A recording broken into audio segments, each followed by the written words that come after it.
Breaking Jain news. निवेदित करता हूं महाराज श्री सभी निर्यापक मुनि अलग चार गंभीर सागर जी सभी अलग। मेरा निवेदन है कि कभी महाराज श्री इंदौर मालवा की धरती पर भी आपकी रज मिले। सभी लोग पलके बिछाए बैठे हैं वहां पर भी आपके लिए।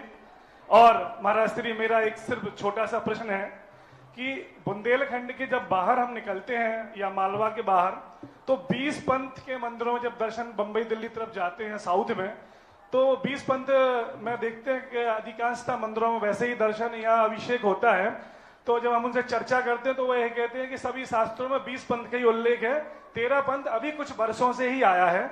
तो इस पे महाराज जी कुछ विशेष जानकारी महाराज। नेताजी क्यों इन मधुमक्खियों के छत्तों को छोड़ते हो? 13 पंथी 20 पंथी बनने वाला नहीं है और 20 पंथी ये सब बहुत कोई मतलब नहीं है। ना 13 पंथ पुराना है ना 20 पंथ है। ये सब पंथ हमारे यहाँ थे ही नहीं। ये सब 1664 में इनकी उत्पत्ति हुई है। और 13 पंथ 20 पंथ पहले कुंद कुंद मूल आमना के नाम से 13 पंथ था और पुन्नार संघ के नाम से 20 पंथ था। इनके नाम अलग थे। 20 पंथ नाम 16वीं शताब्दी में पड़ा 1664 के अंदर, और वो भी जयपुर के सांगानेर के मंदिर में। इसका इतिहास में बहुत बार बता चुकी हूँ। 13 पंथ जो नाम पड़ा आगरा से 1664 में बनारसी दास के मीटिंग में अध्यक्षता में एक मीटिंग हुई, वहाँ 13 पंथ की नाम की घोषणा हुई। 1364 में ही सांगानेर में नरेंद्र कीर्ति के भट्टारक के द्वारा 20 पंथ की स्थापना हुई। ये दोनों नाम पहले 20 पंथ का नाम था पहले पुन्नार संघ।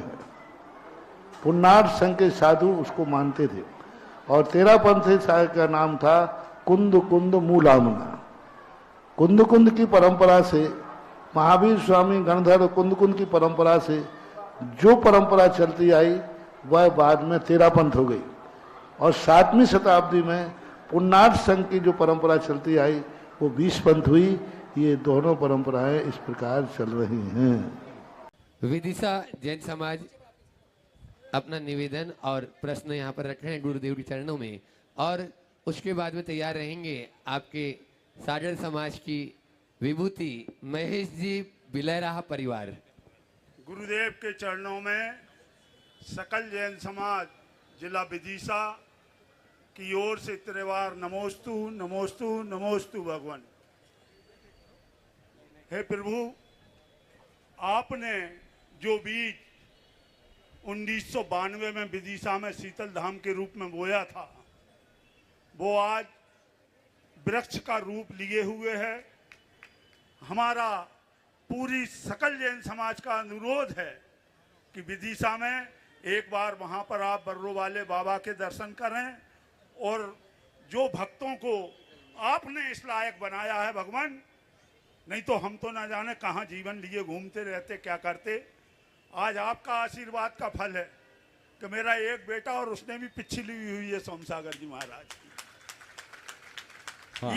ये केवल सौभाग्य केवल आपके आशीर्वाद से मिला है भगवान।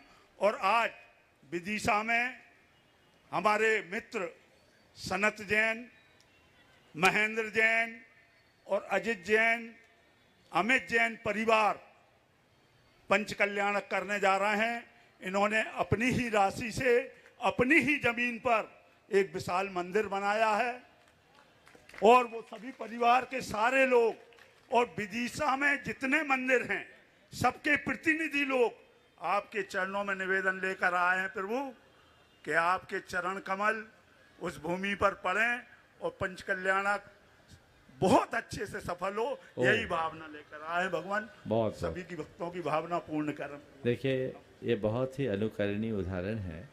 मैं तो चाहूँगा एक बार सनत जी, उनके बेटे और भतीजे जो यहाँ उपस्थित, थोड़ा आगे आ जाओ।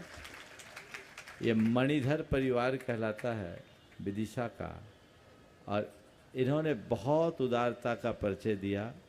अपनी भूमि पर संपूर्ण जिनालय का निर्माण अपने व्यय से किया, और पंच कल्याणक का पूरा व्यय भी अपने माध्यम से करना चाहता।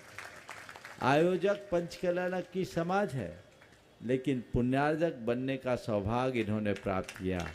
और अभी चर्चा में मुझसे कहा कि महाराज खर्चा हम करेंगे और आमदनी समाज रखेगी, ये अच्छी बात है, बहुत उदारता की बात है। पुराने समय में हम लोगों ने ये पुरखों से सुना है कि लोग पूरा मंदिर बनाते, प्रतिष्ठा कराते, गजरथ चलाते तो लोग उन्हें सिंघई बनाते। अब धीरे धीरे व्यवस्था पंचायती होने लगी, लेकिन ये परंपरा मेरी दृष्टि से बड़ी अनुकरणीय परंपरा है, जिसमें संपूर्ण जिनाले को नख से शीश तक बनाकर उसे समाज के सुपुर्द करें। हम कुछ वर्ष पहले रांची में थे। रांची में राय बहादुर परिवार ने पूरा मंदिर अपनी भूमि पर अपने द्रव्य से बनाया, पंचकल्याणक कराया, और पंचकल्याणक संपन्न करने के बाद पूरा खर्चा अपना किया और पट खोलते समय 21 लाख रुपया की राशि, 2008 की बात बोल रहा हूँ, 21 लाख रुपए की राशि देके समाज को चाबी सौंप दिया। ये उदाहरण, ऐसे उदाहरणों की परिपाटी आगे बढ़ानी चाहिए। बहुत प्रसन्नता है, मैं पूरे परिवार और समाज को आशीर्वाद देता हूँ। पंचकल्याणक की डेट तो आप लोगों के आने के पहले यहाँ घोषित हो चुकी है, अब आपको तैयारी करने की जरूरत है। आगामी 3 जून से 8 जून तक ये पंचकल्याणक, बहुप्रतीक्षित पंचकल्याणक वहाँ संपन्न होगा। ये भी इनका पुण्य है। भूमि पूजन हमने कराया था जब कोविड के टाइम में आ रहे थे, और कहा था भैया मेरा भरोसा नहीं रखना, पर उस दिन सनत ने कहा था कि महाराज हमें विश्वास है आप आ जाओगे, और आज उनका विश्वास साकार हो रहा है। बहुत बहुत आशीर्वाद। गुरुदेव, यहाँ से सकल जैन समाज सागर के लिए भी आमंत्रित करते हैं। हम पंचकल्याणक में अवश्य पधारें। आप तो पूरे देश को आमंत्रित कर लो। पूरे देश को आमंत्रित कर रहे हैं।